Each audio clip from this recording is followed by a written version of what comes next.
नमस्कार मित्रांनो, Microsoft word डॉक्युमेंटला पासवर्डने protect कसं करायचं ते आपण मागील व्हिडिओमध्ये बघितलं. परंतु बऱ्याच वेळेला असं आपल्याला करावं लागतं जेव्हा आपल्याला मायक्रोसॉफ्ट वर्ड डॉक्युमेंट एखाद्याबरोबर शेअर तर करायचं आहे, दाखवायचं तर आहे, परंतु त्यामध्ये कोणी बदल करू नये असं आपल्याला वाटतं. आणि त्यासाठी मायक्रोसॉफ्टने जे फीचर दिलेलं आहे ते आहे रिस्ट्रिक्ट एडिटिंग, म्हणजे read only view. Read only म्हणजे ज्याच्याबरोबर आपण ही फाईल शेअर केलेली आहे त्या व्यक्तीला फक्त ही फाईल वाचता येईल, त्यांना त्याच्यामध्ये बदल करता येणार नाही, एडिटिंग करता येणार नाही. तर हे काय आहे, रिस्ट्रिक्ट एडिटिंगमध्ये काय काय ऑप्शन्स आपल्याला मिळतात आणि ते कसे वापरायचे हे बघण्यासाठी आपण जाऊया मायक्रोसॉफ्ट वर्ड डॉक्युमेंटमध्ये. हे पहा मित्रांनो, इथे मी मायक्रोसॉफ्ट वर्ड डॉक्युमेंटमध्ये आलेलो आहे आणि इथे आल्यानंतर आपल्याला फाईल टॅबमध्ये जायचं आहे. फाईल टॅबमध्ये इन्फो, जिथे आपण पासवर्ड प्रोटेक्शन बघितलं तिथेच आपल्याला क्लिक केल्यानंतर आणखीन एक ऑप्शन दिसतो, तो आहे रिस्ट्रिक्ट एडिटिंगचा. सो रिस्ट्रिक्ट एडिटिंगमध्ये आता आपण जाऊया आणि बघा इथे रिस्ट्रिक्ट एडिटिंगचे ऑप्शन्स आलेले आहेत. ते काय आहेत बघूया. सगळ्यात पहिला जो ऑप्शन आहे तो आहे फॉर्मॅटिंग रिस्ट्रिक्शन्स. त्यामध्ये बघा इथे limit formatting to a selection of styles. इथे आपल्याला स्टाईल्स दिसत आहेत बघा. आपण स्टाईल्सच्या व्हिडिओमध्ये याबद्दल डिटेल माहिती घेतलेली. तर या डॉक्युमेंटच्या स्टाईल्स कोणी चेंज करू नये असं आपल्याला वाटत असेल तर आपण हा ऑप्शन सिलेक्ट करू शकतो. पुढचा ऑप्शन जास्त महत्त्वाचा आहे, तो आहे एडिटिंग रिस्ट्रिक्शन्स. म्हणजेच या फाईलमध्ये कुठल्याही प्रकारचे बदल करावेत किंवा करू नयेत याचे आपल्याला काही रूल्स सेट करता येतात. तर बघा इथे आपल्याला या ड्रॉपडाऊनमध्ये जेव्हा मी क्लिक करतो तेव्हा आपल्याला 4 ऑप्शन्स दिसत आहेत. पहिला आहे ट्रॅक चेंजेस, म्हणजे या डॉक्युमेंटमध्ये केलेले बदल एखाद्या व्यक्तीला पाहता येतील की नाही, कमेंट्स पाहता येतील की नाही. त्याच्यानंतर जर फॉर्म असेल आपल्या डॉक्युमेंटमध्ये तर तो भरता येईल की नाही. आणि सगळ्यात शेवटचा जो नॉर्मली बऱ्याच वेळा वापरला जातो आणि अतिशय महत्त्वाचा आहे तो आहे नो चेंजेस, म्हणजेच रीड ओनली ॲक्सेस. तर आपण एडिटिंग रिस्ट्रिक्शनमध्ये हा ऑप्शन निवडूया. म्हणजेच हा ऑप्शन निवडल्यानंतर या डॉक्युमेंटमध्ये बदल कोणालाही करता येणार नाही. त्यानंतर बघा इथे एक्सेप्शन्स आहेत. एक्सेप्शन्स म्हणजेच या नियमाला काही अपवाद देखील आपण करू शकतो. उदाहरणार्थ इथे बघा एव्हरीवन आपण जर सिलेक्ट केलं तर प्रत्येक व्यक्तीला जी ही फाईल बघेल त्या व्यक्तीला एडिटिंग रिस्ट्रिक्टेड असेल.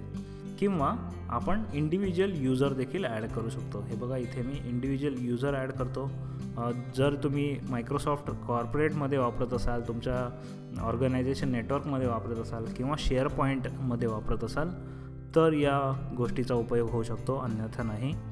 समजा मी इथे हा ईमेल ID लिहिला तर बघा आता या पर्टिक्युलर व्यक्तीसाठी मी रिस्ट्रिक्शन्स लावू शकतो किंवा एव्हरीवन जर मी सिलेक्ट केलं तर प्रत्येकासाठी हे रिस्ट्रिक्शन्स अप्लाय करू शकतो.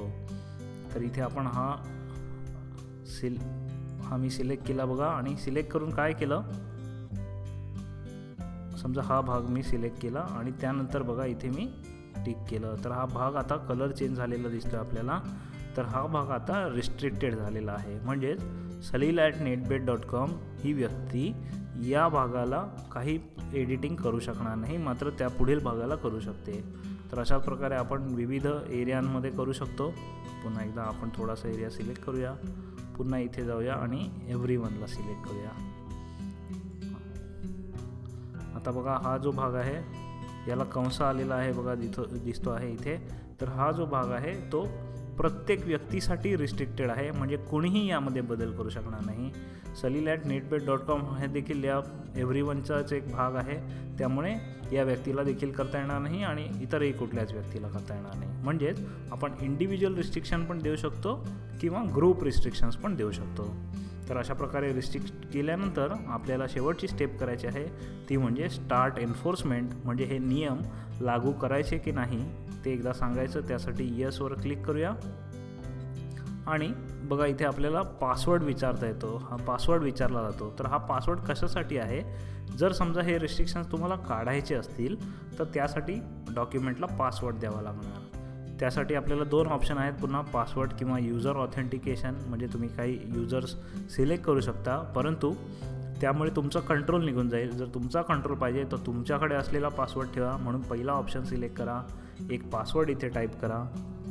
हा मी पासवर्ड टाईप केला, तोच पुन्हा एंटर करूया, पुन्हा एकदा टाईप करूया आणि ओकेवर सेव्ह क्लिक करूया.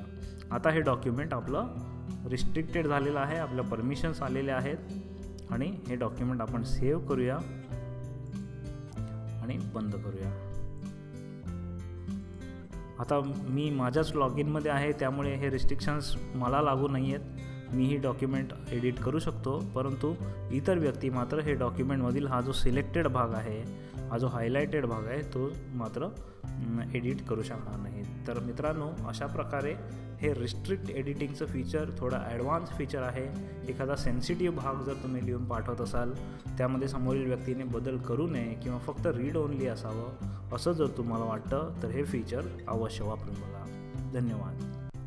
मित्रांनो, नेटबीटच्या माध्यमातून विविध प्रकारची उपयोगी माहिती मराठीत आणण्याचा आमचा नेहमीच प्रयत्न असतो आणि त्यासाठी आम्ही व्हिडिओज बनवत असतो, लेख लिहित असतो आणि इतर ट्युटोरियल्स देखील बनवत असतो. यूट्यूबच्या माध्यमातून आम्ही केलेलं हे काम तुम्हाला आवडत असेल तर या चॅनलला जरूर सबस्क्राईब करा. तुमच्या मित्रांना आणि सहकाऱ्यांना या चॅनलबद्दल जरूर माहिती द्या. जय महाराष्ट्र. धन्यवाद.